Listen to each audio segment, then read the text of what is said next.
আমরা এই সময় ঈশ্বরের বাক্যতে চাই। আজকে আমরা ঈশ্বরের বাক্য থেকে দেখব কেন দাউদ ঈশ্বরের মনের মতো লোক ছিলেন। আসলে আমরা শাস্ত্র থেকে দেখব প্রথম শমূয়েল 13 অধ্যায় 13 এবং 14 পদ।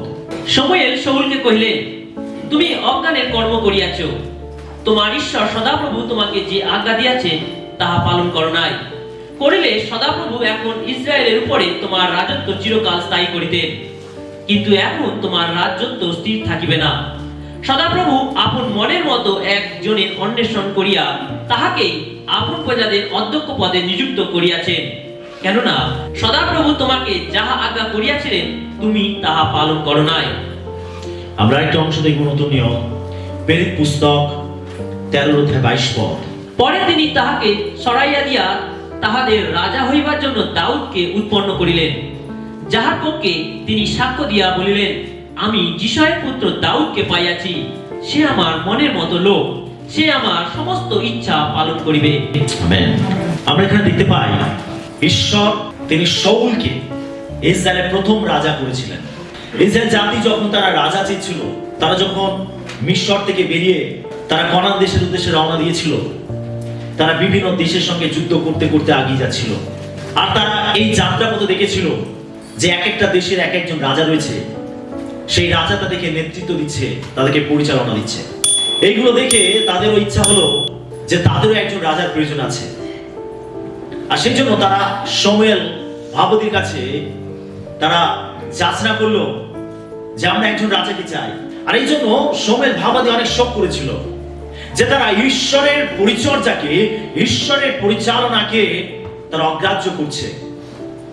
আর এই জন্য শমূয়েল অনেক দুঃখ প্রকাশ করছিল ঈশ্বরের কাছে। ঈশ্বর তিনি সমস্ত পরিস্থিতি তিনি জানতেন। তিনি জানতেন যে ইসরায়েল জাতি তারা কি চাইছে।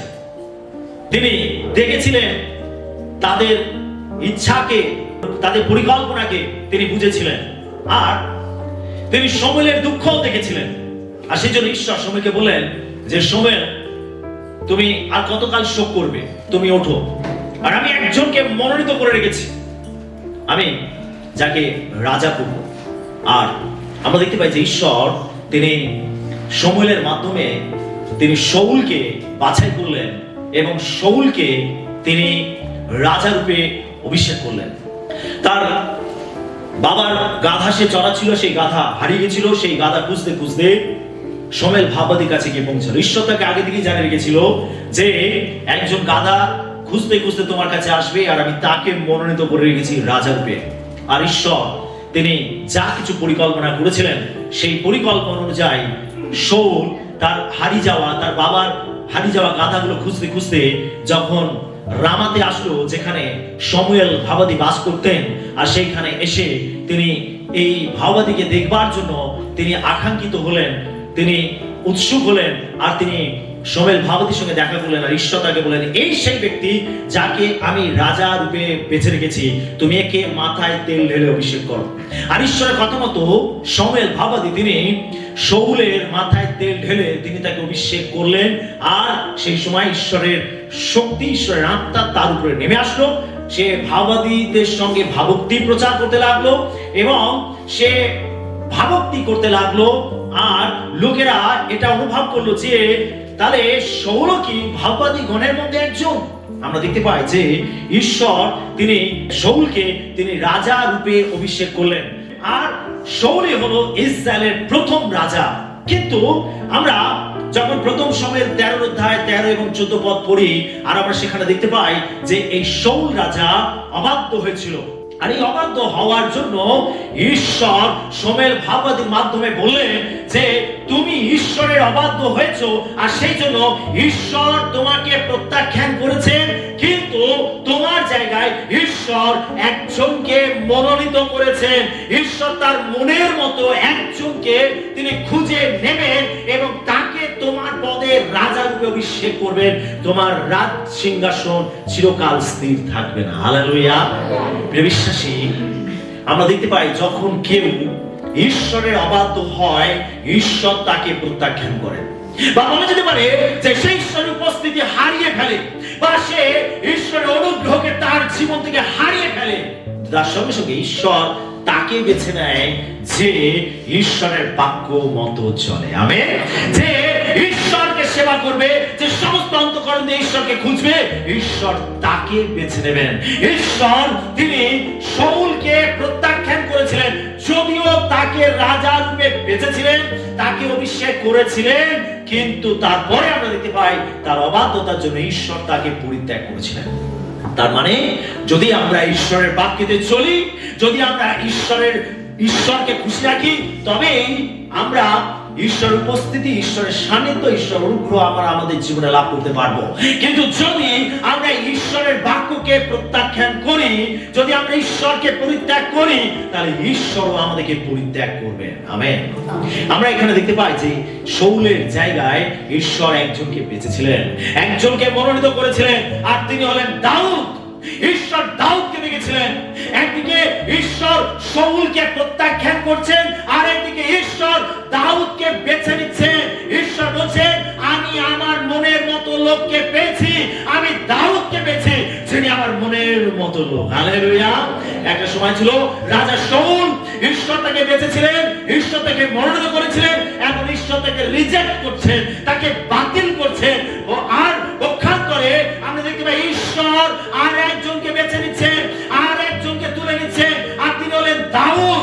দাউদকে ঈশ্বর বেছে নিয়েছিলেন এবং দাউদ সম্বন্ধে ঈশ্বর বলছেন, আমি আমার মনের মতো লোক দাউদকে পেয়েছি। হালেলুয়া। তার মানে কেউ ঈশ্বরের হৃদয়কে দুঃখিত করতে পারে, আবার কেউ ঈশ্বরের হৃদয়কে খুশি করতে পারে। আমেন। যে ঈশ্বরের হৃদয়কে দুঃখী করবে, ঈশ্বর তাকে পরিত্যাগ করবে, আর যে ঈশ্বরের হৃদয়কে খুশি করবে, ঈশ্বর তাকে পছন্দ করবেন, ভালোবাসবেন, মনোনীত করবেন। আমেন। হালেলুয়া। আমরা এখানে দেখতে পাই যে দাউদ সম্বন্ধে লেখা রয়েছে প্রেরিত পুস্তক 13:22 পদে আমরা দেখতে পেলাম, এখানে লেখা রয়েছে ঈশ্বর বলছেন, আমি আমার মনের মতো লোক দাউদকে পাইয়াছি। আমেন। পুরো বাইবেলের মধ্যে শুধু একটি জায়গায় ঈশ্বরের কথা উল্লেখ রয়েছে যে দাউদ ঈশ্বরের মনের মতো লোক ছিলেন। মনের মতো, সকলে ওই মনের। আমরা প্রত্যেকে বুঝি মনের মতো বলতে কি বোঝায়, তাই নাকি? আমার মনের মতো পেয়েছি। অনেক সময় আমরাও এমন কাউকে খুঁজে পাই যাকে আমরা খুব পছন্দ করি, যার সঙ্গে সময় কাটাতে, কথা বলতে আমরা খুব পছন্দ করি। তার কারণ সে হলো আমাদের মনের মতো। অর্থাৎ প্রত্যেকের আত্মার একটা ব্যালেন্স আছে। দেখবেন আপনি সবার সঙ্গে কিন্তু আপনি খোলামেলা ভাবে মিশতে পারবেন না। আপনার আত্মা যার সঙ্গে ম্যাচ করবে, আপনি তার সঙ্গে খোলামেলা ভাবে মিশতে পারবেন। তার মানে হতে পারে সে আপনার মনের মতো লোক, আপনার সঙ্গে তার মনের মিল রয়েছে, তার বোঝাপড়ার মিল রয়েছে, আপনার ইচ্ছার সঙ্গে তার ইচ্ছার মিল রয়েছে। অনেক সময় আত্মার সঙ্গে আত্মার ব্যালেন্স থাকে, যেটা সবাই সবার সঙ্গে মিশতে পারে না। আপনি দেখবেন আত্মা, দেখবেন সে যে জায়গাতে থাকে, তার যে স্থান, সেই স্থানের সঙ্গে যার ম্যাচ হয়, দেখবেন সে তার প্রতি আকৃষ্ট হয় এবং তার সঙ্গে সে মেলামেশা করতে পারে। কি হয় কিনা এটা বুঝতে পারছি আমরা? সেটা এটা জানতে হবে যে সবাই সবার সঙ্গে মিশতে পারে না। যার আত্মার সঙ্গে যার আত্মার মিল থাকবে, সে তার সঙ্গে খোলামেলা ভাবে মিশতে পারবে। এটা একটা আত্মিক জগতের এটা একটা নিয়ম, যেন সবাই সবার সঙ্গে মিশতে পারে না। আমার মনে হয় যে ঈশ্বরও ঠিক এইরকম একটা পর্যায়ে পৌঁছেছিলেন যেখানে তিনি দাউদের সম্বন্ধে বলছেন যে আমি মনের মতো লোক দাউদকে পেয়েছি। তার মানে ঈশ্বর যেটা চান, ঈশ্বর যেটা পছন্দ করেন, ঈশ্বর যেটা ভালোবাসেন, দাউদের আত্মা বা দাউদের হৃদয় ঠিক তেমনই ছিল, দাউদের জীবন ঠিক তেমনই ছিল। আর সেই জন্য ঈশ্বর খুব স্বাচ্ছন্দ্য বোধ করেছিলেন দাউদকে নিয়ে। আর সেই জন্য ঈশ্বর দাউদের সম্বন্ধে বলছেন, আমি মনের মতো লোক দাউদকে পেয়েছি। হালেলুয়া। যদি ঈশ্বর দাউদ সম্বন্ধে এমন কথা বলেছেন, ঈশ্বর কেন আপনার সম্বন্ধে এমন কথা বলতে পারবেন না? আমেন। আমেন। যদি দাউদের মতো আপনার জীবন থাকে, দাউদের মতো আপনি চলাফেরা করেন, দাউদের মতো আপনার স্বভাব থাকে, দাউদের মতো আপনার প্রার্থনা থাকে, দাউদের মতো আপনার বিশ্বাস থাকে, দাউদের মতো আপনার বাধ্যতা থাকে, তাহলে ঈশ্বর দাউদের মতো তিনি আপনার সম্বন্ধেও বলতে পারবেন যে আমি মনের মতো লোক তোমাকে পেয়েছি। হালেলুয়া। হালেলুয়া। তো চলুন আমরা দাউদের জীবনে কিছু বিষয় দেখি যে কারণে ঈশ্বর দাউদ সম্বন্ধে বলেছেন আমি মনের মতো লোক দাউদকে পাইয়াছি। দাউদ কেন ঈশ্বরের মনের মতো লোক ছিলেন? প্রথম কারণ আমরা দেখবো, দাউদ ঈশ্বরের বাক্যকে ভালোবাসতেন।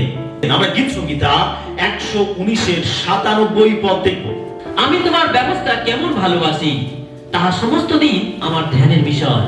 আমরা এখানে দেখতে পাই যে দাউদ তিনি গীত সংহিতার অধিকাংশ গীত তিনি লিখেছেন। আর এখানে দাউদ তিনি এই গীত সংহিতা 119-97 পদে তিনি বলছেন আমি তোমার ব্যবস্থা কেমন ভালোবাসি তার সমস্ত দিন আমার ধ্যানের বিষয়।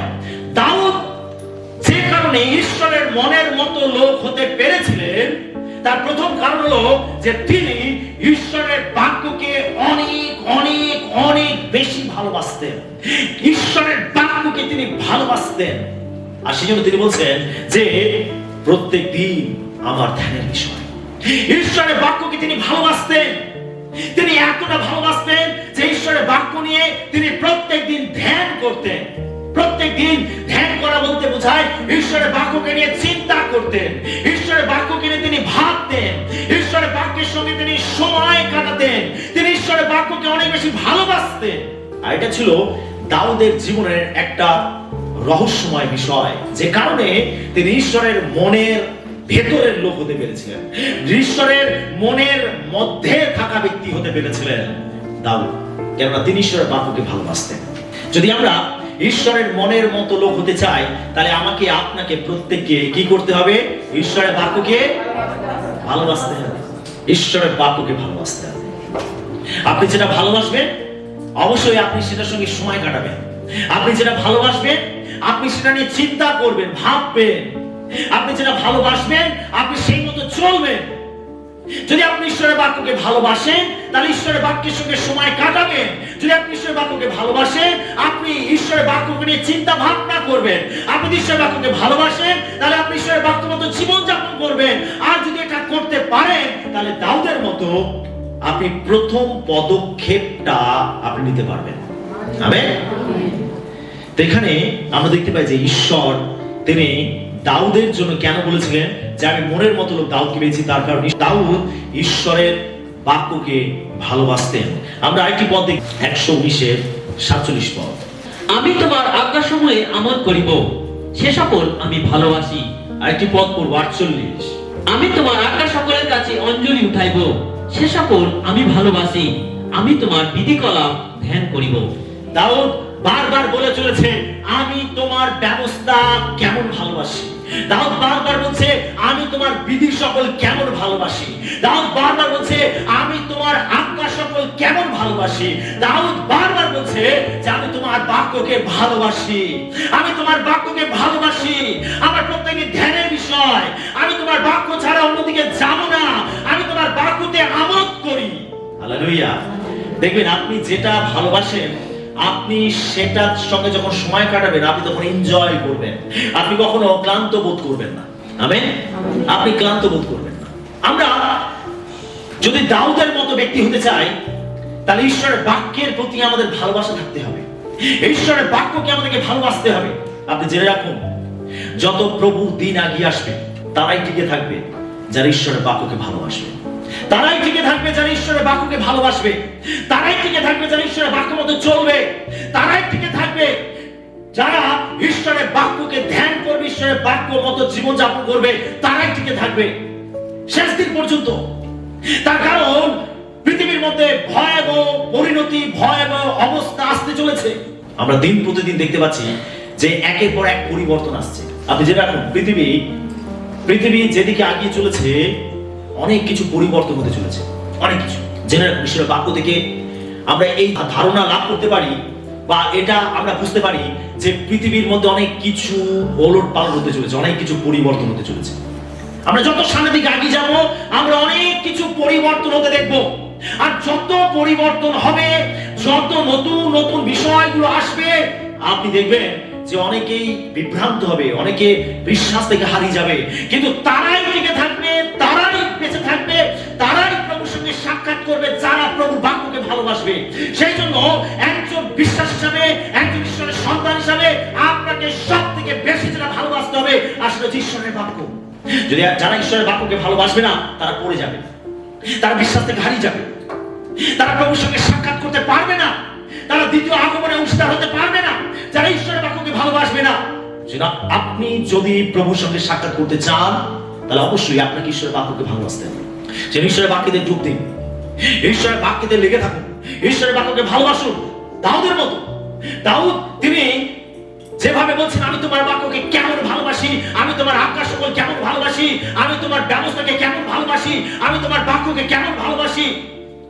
এই ভালোবাসা আমাদের ঈশ্বরের বাক্যের প্রতি তৈরি করতে হবে। যদি আপনি ঈশ্বরের বাক্যকে ভালোবাসতে চান, এর জন্য আপনার জীবন আছে ত্যাগ স্বীকার, প্রয়োজন আছে ত্যাগ স্বীকার। ঈশ্বরের বাক্যকে ভালোবাসতে গেলে আপনার জীবনের প্রয়োজন আছে ত্যাগ স্বীকার। আপনাকে ত্যাগ স্বীকার করতে হবে, নিজের ইচ্ছাগুলোকে মারতে হবে, পাপ স্বভাবগুলোকে মারতে হবে, জাগতিকতাগুলোকে মারতে হবে। তবেই আপনি ঈশ্বরের বাক্যকে ভালোবাসতে পারবেন।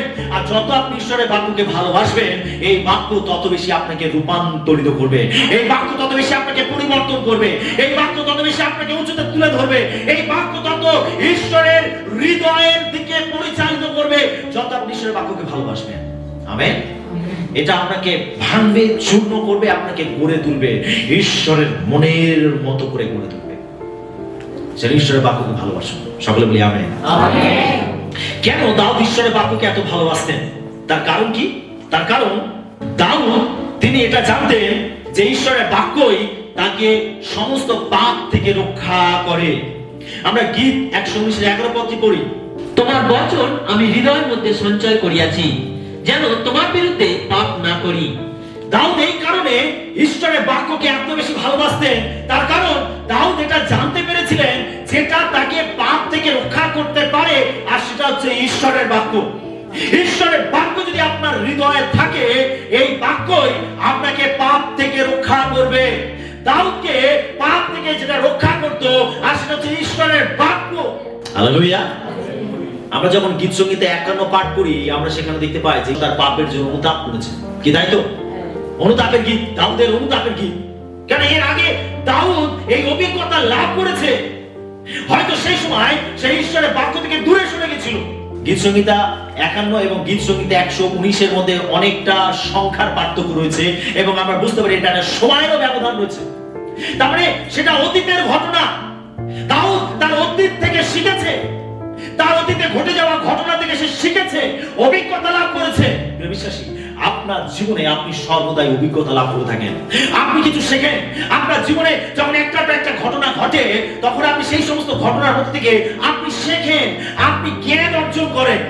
আমি সবসময় বলে থাকি এটা, যে বিশ্বাসী কখনো হারে না, বিশ্বাসী কখনো হারে না। হয় আপনি শিখবেন, আর না হয় জিতবেন। আমেন। হয় আপনি শিখবেন, না হয় জিতবেন। আপনি প্রত্যেকটা ঘটনার মধ্য থেকে শিক্ষা লাভ করেন, শেখেন। ঈশ্বর চান আপনি প্রত্যেকটা ঘটনার মধ্য থেকে যে শিক্ষা অর্জন করেন, যে জ্ঞান অর্জন করেন, যা কিছু আপনি শেখেন, ঈশ্বর চান আপনি সামনের দিনগুলোতে যেন সেগুলোকে আপনি অ্যাপ্লাই করেন, ব্যবহার করেন। না, আপনি যত শিখবেন, আপনি যেটা শিখবেন সেটাকে যত আপনি ব্যবহার করবেন, আপনি তত সামনের দিকে এগিয়ে যাবেন, তত আপনি আপনার জীবনে বিজয় দেখতে পাবেন। সেজন্য বিশ্বাসী জীবনে হার বলে কিছু নেই। বিশ্বাসী হয় শিখবে, আর না হয় জিতবে। আমেন। তো দাউদ তিনি শিখেছিলেন যে তিনি অতীতে পাপ করেছেন, তিনি ঈশ্বরের বাক্য থেকে হয়তো দূরে সরে গেছিলেন, আর সেই জন্য তিনি বৎসেবার সঙ্গে ব্যভিচারে লিপ্ত হয়েছিলেন এবং ঈশ্বরের বিরুদ্ধে পাপ করেছিলেন। আর তারপরে তিনি ঈশ্বরের বাক্যকে আরো গভীরভাবে ভালোবাসতে আরম্ভ করেছিলেন। আর তাই যখন গীত সংহিতা 119 আমরা পাঠ করি, আর সেখানে দাউদ কি বলছে? এখন আমি তোমার বাক্যকে হৃদয়ের মধ্যে সঞ্চয় করছি, যেন আমি তোমার বিরুদ্ধে আর পাপ না করি। আমেন। আমরা ঈশ্বরের বাক্য যখন আপনি হৃদয়ে মজুদ করবেন, ঈশ্বরের বাক্য যখন আপনি হৃদয়ে সঞ্চয় করবেন, তখন এই বাক্য আপনাকে পাপ করা থেকে রক্ষা করবে, পাপে পড়ে যাওয়া থেকে রক্ষা করবে। তার মানে ঈশ্বরের বাক্য আপনাকে ধরে রাখবে। আমেন। ঈশ্বর যেটা ঘৃণা করেন সেটা হচ্ছে পাপ। ঈশ্বর সব থেকে বেশি ঘৃণা করেন সেটা হচ্ছে পাপ। ঈশ্বর সবকিছু সহ্য করতে পারেন, তিনি পাপকে সহ্য করতে পারেন না। পাপ হলো ঈশ্বরের ছিল শত্রু। ঈশ্বর হলেন পবিত্র, আর সেজন্য তিনি কোনো পাপকে সহ্য করতে পারেন না। পাপ যে কত ভয়ঙ্কর, কত ঘৃণ্য, আমরা কান বেরি কুশে তাকালে তা দেখতে পাই। চতুর্থ বাণীতে যখন যিশু জগতের সমস্ত পাপের বোঝা নিজের উপর তুলে নিয়েছিলেন আর তাকে এত ঘৃণ্য দেখাচ্ছিল, ঈশ্বর নিজের মুখ আড়াল করে নিয়েছিলেন। যিশু পিতাকে দেখতে না পেয়ে চিৎকার করে প্রার্থনা করছিলেন, এলো এলো আমার সাবুক্তানি, ঈশ্বর আমার তুমি কেন আমায় পরিত্যাগ করিয়াছো। তার মানে পাপে যিশু এমন ভাবে ডুব দিয়েছিলেন, এমন ভাবে ঢাকা পড়ে গেছিলেন যে পিতা এই ঘৃণ্য পাপী অবস্থায় যিশুর দিকে আর তাকাতে পারছিলেন। আমাদের পাপ এত ভয়ঙ্কর, ঈশ্বর সেদিকে তাকাতে পারেন না, ঈশ্বর সহ্য করতে পারেন না। প্রিয় বিশ্বাসী, ঈশ্বর সব থেকে বেশি ঘৃণা করেন পাপ। সেজন্য এই পাপ থেকে আমাদেরকে বাঁচতে হবে, এই পাপ থেকে নিজেদেরকে রক্ষা করতে হবে। আর এই পাপ থেকে রক্ষা পেতে হলে আমাদের দরকার ঈশ্বরের বাক্যকে সঞ্চয় করা। ঈশ্বরের বাক্যকে সঞ্চয় করুন, ঈশ্বরের বাক্যকে সঞ্চয় করুন, আপনার হৃদয়ে সঞ্চয় করুন, কারণ এটাই আপনাকে সকল প্রকার পাপ থেকে রক্ষা করবে। ঈশ্বরের বাক্য।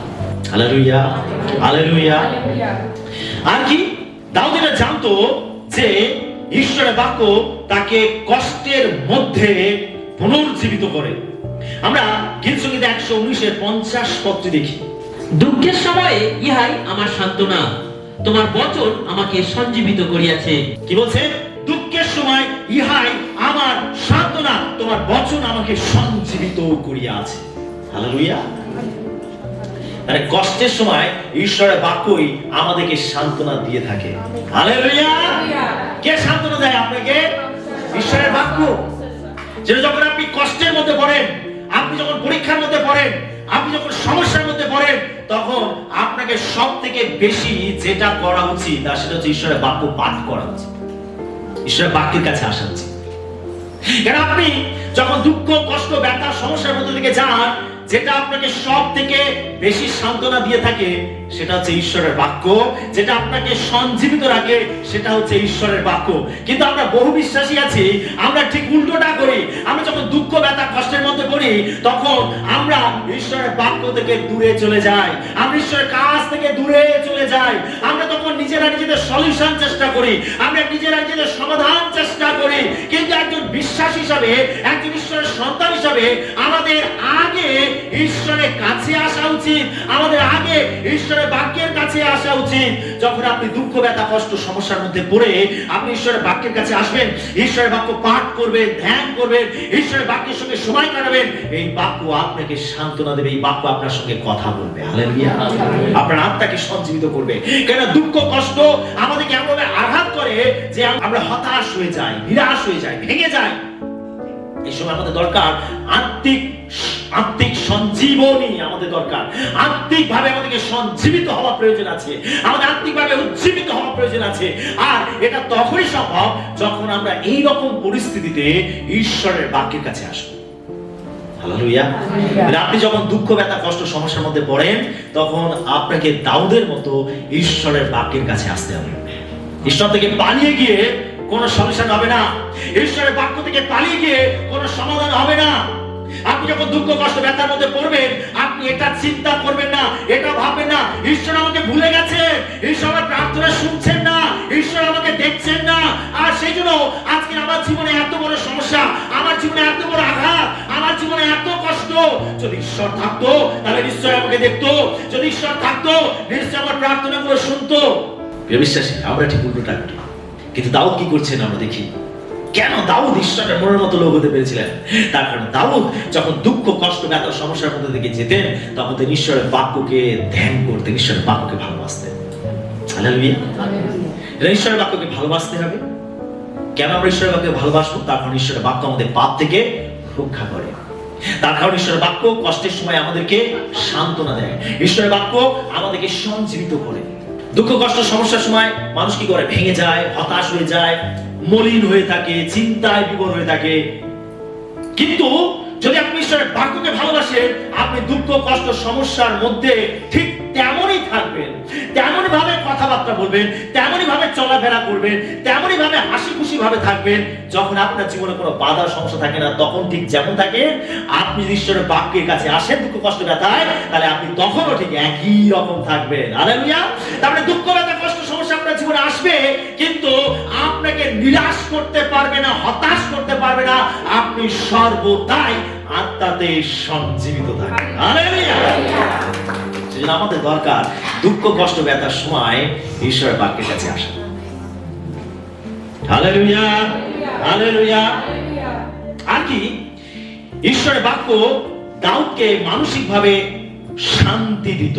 আমরা গীত সংগীত 165 পদে পড়ি, যাহারা তোমার ব্যবস্থা ভালোবাসে তাহাদের পরম শান্তি, তাহাদের হুচট লাগে না। জোরে বলি আমেন। যারা ঈশ্বরের বাক্য ভালোবাসে তাদের কি, জোরে বলি তাদের কি, জোরে বলি যারা ঈশ্বরের বাক্যকে ভালোবাসে তাদের কি, পরম শান্তি। যারা ঈশ্বরের বাক্যকে ভালোবাসে তাদের কি, পরম শান্তি। তারপরে ঈশ্বরের বাক্য আমাদের জীবনে পরম শান্তি নিয়ে আসে। মানুষ শান্তি খুঁজে বেড়ায়, তাই না? মানুষ শান্তি পাওয়ার জন্য কত কিছু করে, কত দান ধ্যান করছে, কত ভালো ভালো কাজ করছে, সব ঠিক আছে, কিন্তু কিসের জন্য করছে? শান্তি পাওয়ার জন্য। শান্তি পাওয়ার জন্য। সবকিছু তো আছে, ব্যবসা বাণিজ্য ভালো চলছে, টাকা পয়সা আছে, ধন সম্পদ আছে, কিন্তু দেখুন জীবনে শান্তি নেই। শান্তি মানুষ তখনই পাবে যখন মানুষ ঈশ্বরের বাক্যকে ভালোবাসবে।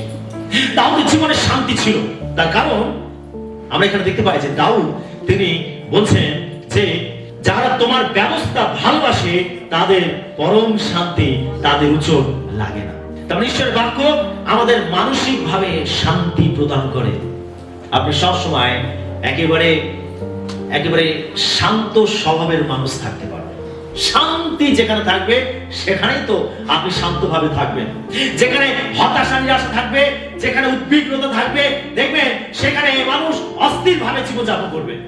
কিন্তু একজন তখনই মানসিক ভাবে শান্তিতে জীবনযাপন করতে পারবে যখন সে ঈশ্বরের বাক্যকে ভালোবাসবে। ঈশ্বরের বাক্য আমাদের জীবনে মানসিক শান্তি নিয়ে আসে। Hallelujah, hallelujah.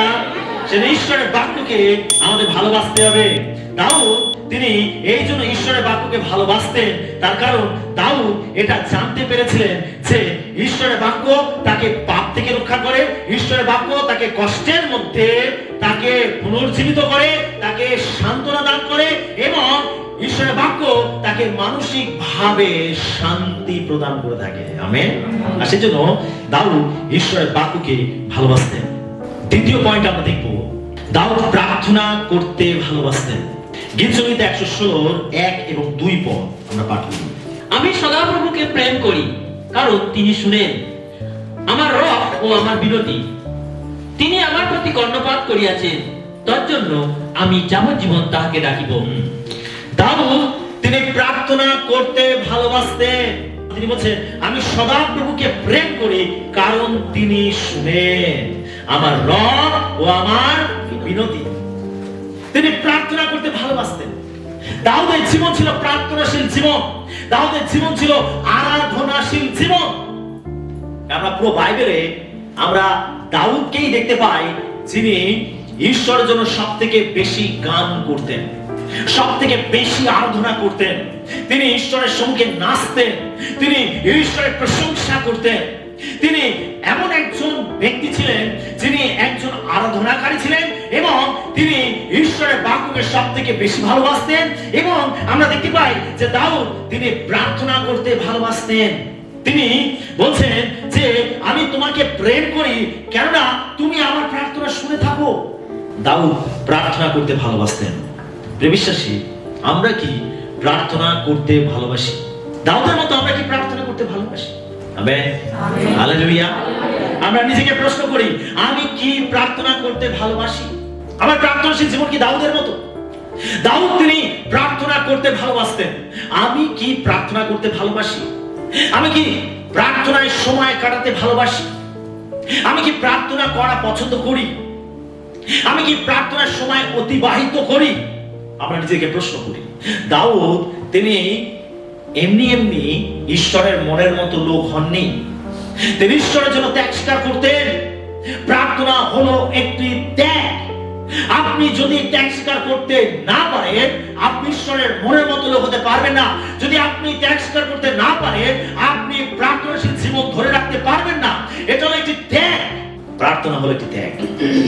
দাউদ তিনি প্রার্থনা করতে ভালোবাসতেন। হালেলুয়া। আর সেই জন্য দাউদ তিনি ঈশ্বরের মনের মতো লোক হতে পেরেছিলেন। প্রার্থনা আমাকে, আপনাকে, সবাইকে করতে হবে। প্রার্থনা না করলে আমরা ঈশ্বরের মনের মতো লোক হতে পারবো না। শুধু রবিবার সকালে চার্চে আসবো আর প্রার্থনা করব, যদি এইভাবে আমাদের জীবন চলে তাহলে আমরা কখন ঈশ্বরের মনের মতো লোক হতে পারবো না। প্রার্থনা হলো প্রত্যেক দিনের একটা রুটিন, প্রত্যেক দিনের একটি অভ্যাস, প্রত্যেক দিনের একটি কার্য, আধ্যাত্মিক কার্য। দাউদ তিনি প্রত্যেক দিন প্রার্থনা করতেন, তিনি প্রার্থনা করতে পছন্দ করতেন, তিনি প্রার্থনা করতে ভালোবাসতেন। তার কারণ তিনি জানতেন যে তিনি যা কিছু প্রার্থনা করেন ঈশ্বর তার প্রার্থনাগুলো শুনেন। আমরা সাক্ষীর সময় দেখছিলাম যে ঈশ্বর আমাদের প্রত্যেকটা প্রার্থনা শুনেছেন। হালেলুয়া। তো আমরা যদি প্রার্থনা না করি আমরা আমাদের সমস্যার উপরে জয়লাভ করতে পারবো না। যদি আমরা প্রার্থনা না করি আমরা শয়তানের উপরে জয়লাভ করতে পারবো না। যদি আমরা প্রার্থনা না করি আমরা আমাদের প্রয়োজনগুলো মেটাতে পারবো না। যদি আপনি প্রার্থনা থেকে দূরে থাকেন তাহলে আপনি চ্যালেঞ্জের মধ্যে থাকবেন। যদি প্রার্থনা থেকে দূরে থাকেন আপনি শয়তানের আক্রমণের মধ্যে থাকবেন। যদি আপনি প্রার্থনা থেকে দূরে থাকেন আপনার প্রয়োজনগুলো আপনি পূরণ করতে পারবেন না। যেটা একটু বুদ্ধিমান হই, আমরা এটা বুদ্ধিমান হই, যে জায়গাটাতে আসলে আমরা পরীক্ষার উপরে জয়লাভ করতে পারি, যে জায়গাটাতে আসলে আমরা শয়তানের উপরে জয়লাভ করতে পারি, যে জায়গাটাতে আসলে আমরা আমাদের বেঁচে থাকার জন্য প্রত্যেকটা প্রয়োজন মেটাতে পারি, আমরা যদি বুদ্ধিমান হই তাহলে আমরা প্রত্যেকে অবশ্যই সবকিছু করার আগে আমরা সেই জায়গাতে অবশ্যই আসবো। সেটা হচ্ছে প্রার্থনার জায়গা। হালেলুয়া। যারা বোকা তারা এই জায়গাটাকে অবহেলা করে, এই জায়গাটা থেকে তারা দূরে থাকে, আর সেই জন্য তারা তাদের জীবনে শয়তানের আক্রমণ দেখতে পায়, তারা তাদের জীবনে বিভিন্ন পরীক্ষা দেখতে পায়, তারা জয়লাভ করতে পারে না এবং তারা তাদের জীবনে সর্বদাই পরাজিত অবস্থায় থেকে যায়। প্রার্থনা হলো এমন একটা জায়গা যেখানে আসলে আপনি পরীক্ষার উপরে, শয়তানের উপরে, আপনার প্রত্যেকটা প্রয়োজনের উপরে আপনি জয়লাভ করতে পারবেন। হালেলুয়া। সেটা শুধু রবিবার নয়, আমাদের প্রত্যেক দিন প্রার্থনায় ঈশ্বরের কাছে আসতেন। দাউদ তিনি তা করতেন। আমরা গীত সংহিতা 32:6 এবং 7 দেখি। এই জন্য যখন তোমাকে পাওয়া যায় প্রত্যেক সাধু তোমার কাছে প্রার্থনা করুক। অবশ্য জলরাশি প্লাবন হইলে তাহা তাহার নিকটে আসবে না। তুমি আমার অন্তরাল, তুমি সংকট হইতে আমাকে উদ্ধার করিবে, রক্ষা গীত দ্বারা আমাকে বেষ্টন করিবে। এখানে দেখি দাউদ কি বলছে। দাউদ বলছে এই জন্য যখন তোমাকে পাওয়া যায় প্রত্যেক সাধু তোমার কাছে প্রার্থনা করুক। প্রত্যেক সাধু তোমার কাছে প্রার্থনা করুক, এটা দাউদের একটা পরামর্শ। আমরা একটা সময় কেউ পবিত্র ছিলাম না, একটা সময় আমরা কেউ ধার্মিক ছিলাম না, একটা সময় আমরা কেউ সাধু ছিলাম না। আমরা পাপের মধ্যে ছিলাম, অন্ধকারের মধ্যে ছিলাম, আমরা পাপী ছিলাম, আমরা শয়তানের অধীনে ছিলাম, আমরা বদ্ধভাবে জীবনযাপন করতাম। কিন্তু যেদিন আমরা প্রভু যিশুকে আমাদের জীবনে ত্রাণকর্তা বলে গ্রহণ করেছি, বিশ্বাস করেছি, সেই দিন ঈশ্বর আমাদের পাপকে ক্ষমা করেছেন। তিনি আমাদেরকে তার সন্তান করেছেন, আমাদেরকে পবিত্র করেছেন যিশুর রক্তের দ্বারা। তিনি আমাদেরকে ধার্মিক গণিত করেছেন, তিনি আমাদেরকে সাধু করেছেন। সেটা পৌল তিনি যখন পত্র লিখেছেন তখন তিনি পত্র লিখেছেন সকল সাধু বর্গের নিমিত্ত। আমেন। তাহলে সাধু ব্যক্তি কারা? পবিত্র ব্যক্তি কারা? ধার্মিক ব্যক্তি কারা? যারা যিশুকে তাদের জীবনে ত্রাণকর্তা বলে গ্রহণ করেছে তারাই হলো ধার্মিক, তারাই হলো পবিত্র, তারাই হলো সাধু ব্যক্তি। বলুন আমি একজন পবিত্র ব্যক্তি, আমি একজন ধার্মিক ব্যক্তি, আমি একজন সাধু ব্যক্তি, কেননা আমি যিশু রক্তের দ্বারা ধন্য হয়েছি। আমেন। আপনি নিজেকে কি রূপে দেখবেন?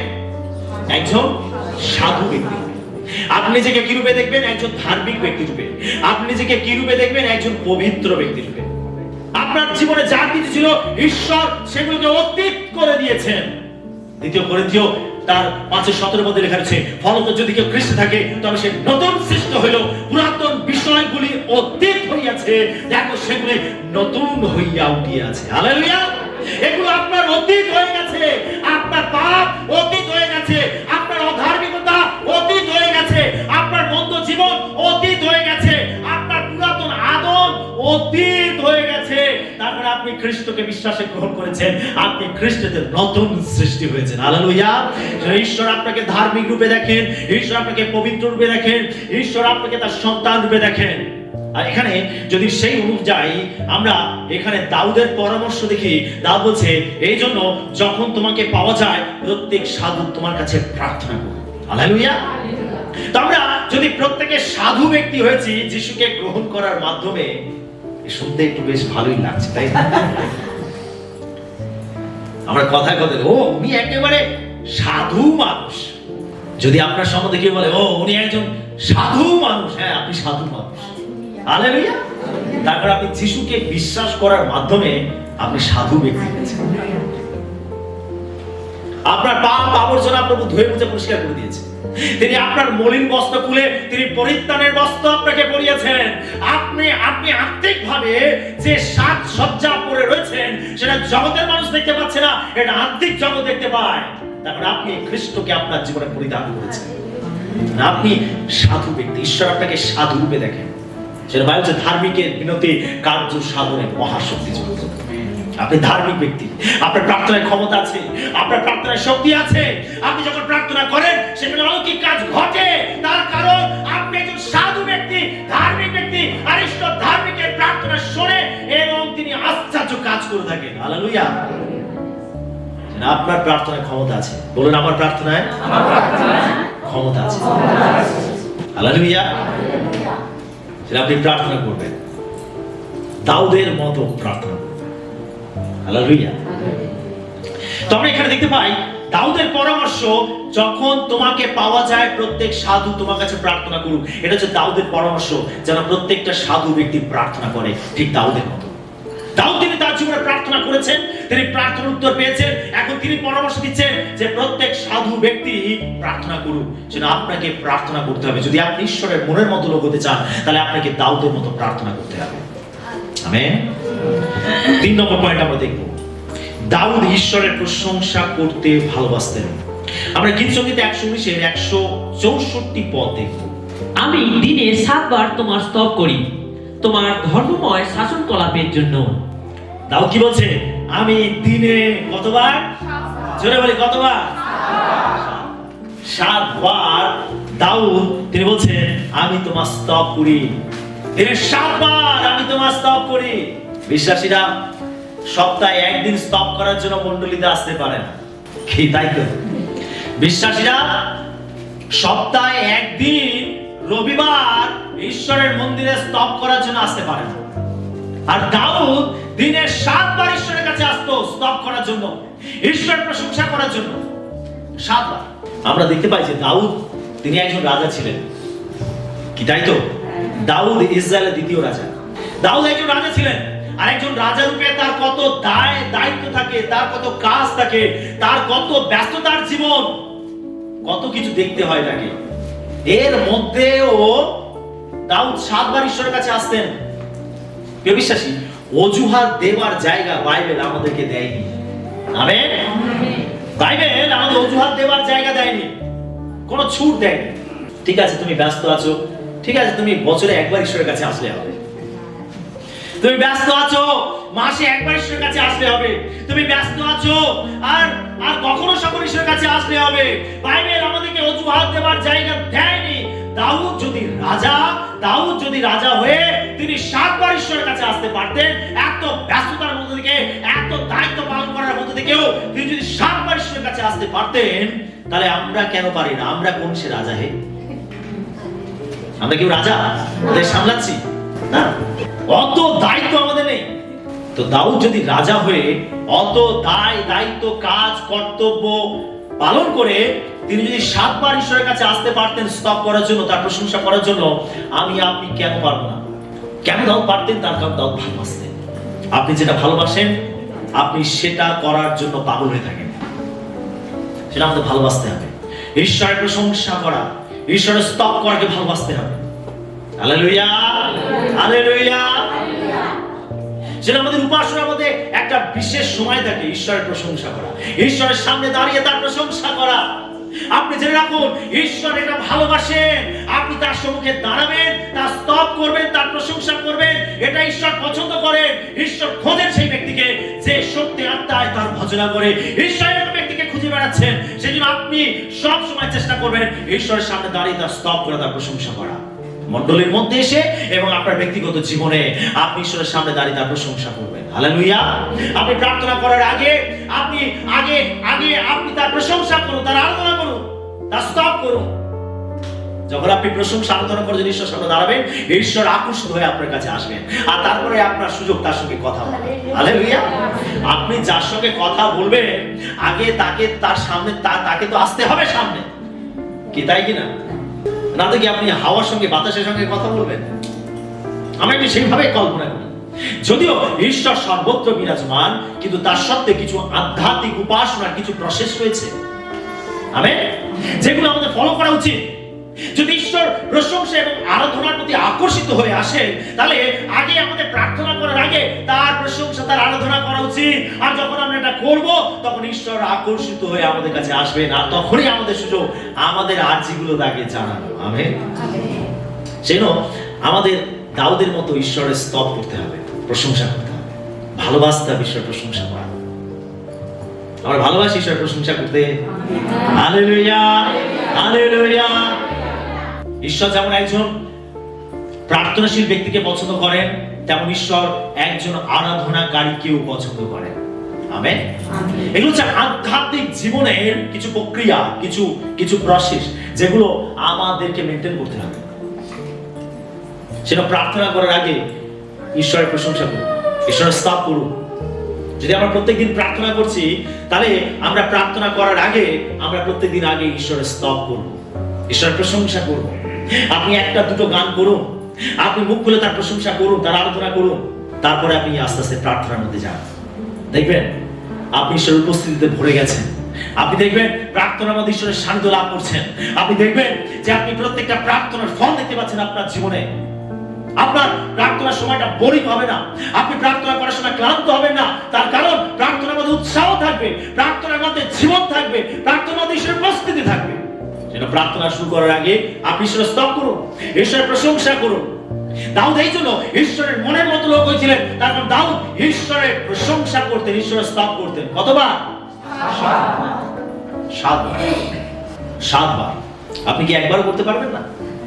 হ্যাঁ, হালেলুয়া। তিনি বলছেন, আমি যতদিন বাঁচবো আমি ততদিন তোমার প্রশংসা করবো। এটা দাউদের একটা প্রতিজ্ঞা ছিল। আমরা গীতসংগীত 104-33 পদ দেখি। আমি যাবজ্জীবন সদাপ্রভুর উদ্দেশ্যে গান করিব, আমি যতকাল বাঁচিয়া থাকি আমার ঈশ্বরের প্রশংসা গান করিব। হালেলুয়া। দাউদ কি বলছে? দাউদ এখানে একটা প্রতিজ্ঞা করছে নিজের সঙ্গে। কি প্রতিজ্ঞা করছে? বলছে, আমি যাবজ্জীবন, মানে যতদিন আমি বেঁচে থাকবো, বলছে আমি সদাপ্রভুর উদ্দেশ্যে গান করব, আর আমি যতকাল বাঁচিয়া থাকি আমার ঈশ্বরের প্রশংসা গান করিব। হালেলুয়া। তিনি এটা প্রতিজ্ঞা করছেন, আমি যতদিন বেঁচে থাকবো আমি ঈশ্বরের উদ্দেশ্যে গান করব, আমি তার প্রশংসা করব, যতদিন বেঁচে থাকবো। প্রত্যেকে হাত তুলে দিই আর দাউদের মতো প্রতিজ্ঞা করি। প্রত্যেকে বলি, প্রভু আমি যতদিন বেঁচে থাকবো আমি তোমার প্রশংসা করব, আমি তোমার উদ্দেশ্যে গান গাইব, আমি যতদিন বেঁচে থাকবো যাবজ্জীবন আমি তোমার আরাধনা করব। Amen, hallelujah. এটা প্রতিজ্ঞা। আপনি ঈশ্বরের মন্দিরে ঈশ্বরের সামনে প্রতিজ্ঞা করলেন, ঠিক দাউদ যেভাবে প্রতিজ্ঞা করেছেন, সেটা আপনার প্রতিজ্ঞাকে আপনি রক্ষা করবেন। এটা আপনার একটা ডিসিশন, সিদ্ধান্ত। আপনার জীবনের এটা একটা সিদ্ধান্ত। যিশোও সিদ্ধান্ত নিয়েছিল, আমি জানি না তোমরা কার সেবা করবে, কিন্তু আমি আর আমার পরিবার স্থির করেছি আমরা সদা প্রভুর সেবা করব। হালেলুয়া। এটা সিদ্ধান্ত, আপনার সিদ্ধান্ত। আমি যতদিন বেঁচে থাকবো আমি প্রভুর স্তব করব, আমি যতদিন বেঁচে থাকবো আমি তার উদ্দেশ্যে গান করব। এটা আমার সিদ্ধান্ত। হালেলুয়া। আমাদের সেই সিদ্ধান্ত নিতে হবে। এটা দাউদ সিদ্ধান্ত নিয়েছিলেন। আমাদের ঈশ্বরের প্রশংসা করাকে ভালোবাসতে হবে। আসলে আমরা গীতসংগীত 147-1 পদ দেখি। তোমরা সদাপ্রভুর প্রশংসা করো, কেননা আমাদের ঈশ্বরের প্রশংসা গান করা উত্তম, তাহা মনোহর, প্রশংসার উপযুক্ত। দেখুন এখানে গীতরচক তিনি আমাদেরকে কি বলছেন? তিনি বলছেন যে এটা করা উত্তম, এটা মনোহর, এটা উপযুক্ত। প্রশংসা করা কি বলছে? উত্তম, প্রশংসা করা মনোহর, প্রশংসা করা যে উপযুক্ত। হালেলুয়া। গীত রচক আমাদেরকে উৎসাহিত করছেন প্রশংসা করার জন্য, প্রশংসা করার জন্য। তিনি বলছেন যে ঈশ্বরের প্রশংসা গান করা উত্তম, উত্তম, ভালো। গান হলো আনন্দের একটা প্রতীক চিহ্ন, কি তাই তো? গান কি একটা আনন্দের প্রতীক চিহ্ন। সেটা যাকবের পত্রে লেখা রয়েছে, কেউ কি প্রফুল্ল আছে তাহলে সে কি করুক? গান করুক। কেউ কি দুঃখে আছে তাহলে সে প্রার্থনা করুক। তারপরে গান হলো আমাদের প্রফুল্লতার চিহ্ন, আমাদের আনন্দের চিহ্ন।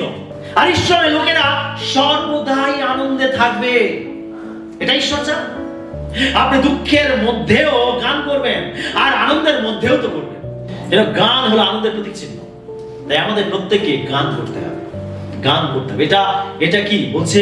এটা হচ্ছে উত্তম, এটা মনোহর, এটা উপযুক্ত। প্রত্যেকে বলি উত্তম, মনোহর, উপযুক্ত। ঈশ্বরের প্রশংসা করেন।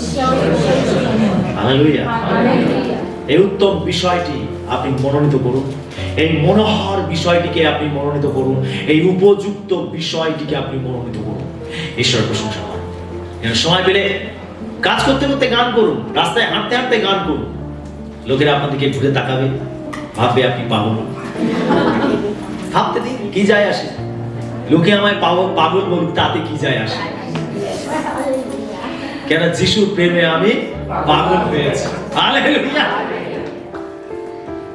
লোকে কি ভাবলো, কি বললো, আমার কি যায় আসে? আমি আমার মতো গান করব, প্রভুর প্রশংসা করব। আপনি কাজ করতে করতে করুন, আপনি রাস্তায় হাঁটতে হাঁটতে করুন, আপনি গুনগুন করে গান করুন। কেন এটা কি? মনোহর, এটা উত্তম, এটা উপযুক্ত। আপনি আরাধনা করতে করতে হাঁটছেন, আপনি আরাধনা করতে করতে কাজকর্ম করছেন, আপনি গান করতে করতে চলাফেরা করছেন, তার মানে আপনি কি করছেন? ঈশ্বরের উপস্থিতিকে আপনি ক্যারি করছেন। Hallelujah, hallelujah. আপনি ঈশ্বরের উপস্থিতিকে বহন করছেন। আরাধনা প্রশংসাকে ঈশ্বর পছন্দ করেন। আর আপনি যখন প্রশংসা আরাধনা করছেন, আপনি কাজ করতে করতে প্রশংসা আরাধনা করছেন, রাস্তায় যেতে যেতে আপনি প্রশংসা আরাধনা করছেন, আপনি ব্যস্ততার মধ্যেও গুনগুন করে গান করছেন, তার মানে আপনি সর্বদা ঈশ্বরের উপস্থিতির মধ্যেই গমনাগমন করছেন। হালেলুয়া। এই ছোট ছোট বিষয় আমাদের আত্মিক জীবনকে গড়ে তোলে। এই ছোট ছোট বিষয় আমাদের আত্মাতে বলবান করে। এই ছোট ছোট বিষয় ঈশ্বরের উপস্থিতি আমাদের জীবনে নিয়ে আসে। Amen, amen. এই যে মস্ত বড় প্রচারক, আর তিনি একবার একটা শপিং মলে গেছেন। আর শপিং মলে গেছেন, তিনি কেনাকাটা করছেন। আর একজন ব্যক্তি আসে, দূর থেকে তার চোখের দিকে তাকিয়ে, তার মুখের দিকে তাকিয়েছে। আর যখন তাকিয়েছে, তখন সে তাকে দেখে সে চোখের জলে কাঁদতে আরম্ভ করে দিয়েছে। তো সেই প্রচারক ভাবছে, কি হচ্ছে আমার সঙ্গে? কি হলো? হঠাৎ দেখে আমাকে দেখে কাঁদছে কেন? তো যাই হোক, তিনি আকৃষ্ট তার কাছে গেলেন এবং তাকে জিজ্ঞাসা করলেন যে, ভাই তোমার কি হয়েছে? তুমি আমাকে আমার দিকে দেখে তুমি কাঁদছো কেন? কি হয়েছে তোমার? তো তখন সেই ব্যক্তি সে বলছে, আমি আপনার মুখের মধ্যে যিশুকে দেখতে পাচ্ছি, আর তিনি আমাকে চেতনা দিচ্ছেন। আমি যে পাপের মধ্যে আছি, এই পাপ সম্বন্ধে আমার চেতনা হচ্ছে। আমি নিজেকে পাপী বলে মনে হচ্ছে। আর আমি সেই জন্য আমার চোখের জল ধরে রাখতে পারছি না। আমি এই পাপের মধ্যে থাকবো না, আমি আমার জীবনকে পরিবর্তন করবো। তো তখন সেই প্রচারক, তিনি এটা বুঝতে পারলেন না কি হচ্ছে তার সঙ্গে। তো তিনি প্রভুকে বলছেন, প্রভু এটা কি হলো? আমি তো কিছু বুঝতে পারলাম না। প্রভু বলছেন, আমি তোমার মধ্যে আছি, আর তোমার চোখের মধ্যে থেকে আমি তার দিকে একবার তাকিয়েছি। হালেলুয়া। তাহলে আমরা যখন ঈশ্বরের আরাধনা করব, ঈশ্বরের প্রশংসা করব, তখন আমরা ঈশ্বরের উপস্থিতিকে বহন করে নিয়ে যাব। হালেলুয়া।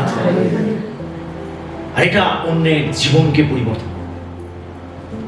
দাউদ ঈশ্বরের প্রশংসা করতেন, তার কারণ তিনি ঈশ্বরের মনের মতো লোক ছিলেন।